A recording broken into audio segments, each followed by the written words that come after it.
قال رسول الله صلى الله عليه وسلم خيركم من تعلم القرآن وعلمه رواه البخاري. وعن ابي امامه رضي الله تعالى عنه قال قال رسول الله صلى الله عليه وسلم اقرأوا القرآن فإنه يأتي يوم القيامة شفيعا لأصحابه رواه مسلم. معزز سامعین اکرام، ہمارا اور آپ کا یہاں جمع ہونا یہ قرآن کریم کی نسبت سے،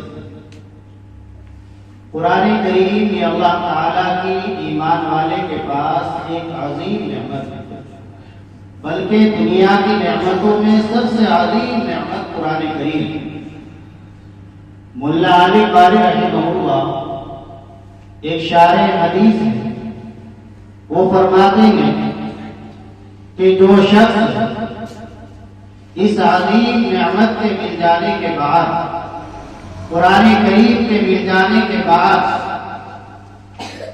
کسی اور نعمت والے کو اپنے سے افضل اور بہتر جانا،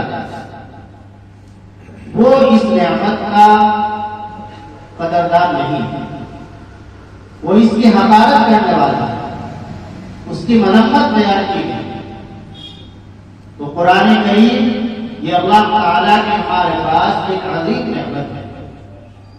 جس شخص کے پاس یہ نعمت ہے تو وہ اپنے آپ کو بہتر اور افضل سمجھے اور اللہ کی اس نعمت پر شکر ادا کرے اور اللہ کی اس نعمت پر فخر محسوس کرے. کسی کے پاس مال ہے، مکان ہے، جائیداد ہے، تو اس کے سامنے احساس کمتری کا شکار ہے. اس لیے کہ اللہ کے نبی صلی اللہ علیہ وسلم نے ارشاد فرمایا خیرکم من تعلم القرآن وعلمه، تم میں بہترین لوگ ہیں جو قرآن کریم کو سیکھے اور سکھائے، وہ سب سے بہتر ہے. تو نبی پاک صلی اللہ علیہ وسلم جس کو سب سے بہتر فرما دے وہی سب سے بہتر ہوتا. باقی پوری دنیا مل کر شور مچاتی رہے کہ مال والا بہتر ہے، بلڈنگ والا بہتر ہے، الیکشن میں جیتنے والا بہتر ہے، وہ بہتر نہیں ہوگا. بہتر وہ ہوگا کہ جس پر خیر کا، بہترائی کا سکہ اور مہر اللہ کے نبی صلی اللہ علیہ وسلم نے لگایا. اللہ کے نبی صلی اللہ علیہ وسلم نے سب سے بہتر قرآن کریم سیکھنے اور سکھانے والے کو فرمایا.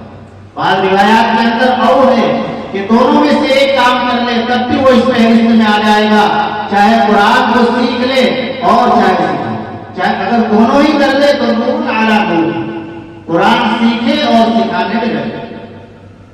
جب ہم قرآن کریم پڑھائے اس وقت اس حدیث شریف کا استحضار کرے تو پڑھنے پڑھانے میں اور لذت اور مزہ ہے. کہ اللہ کے نبی نے فرما دیا خیرکم من تعلم القرآن وعلمه، قرآن کریم سیکھنے اور سکھانے کے مختلف درجات.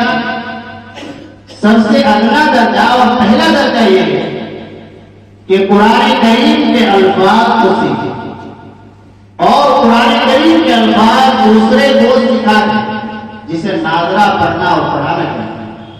یہ سب سے پہلا درجہ ہے قرآن کریم کو سیکھنے اور سکھانے.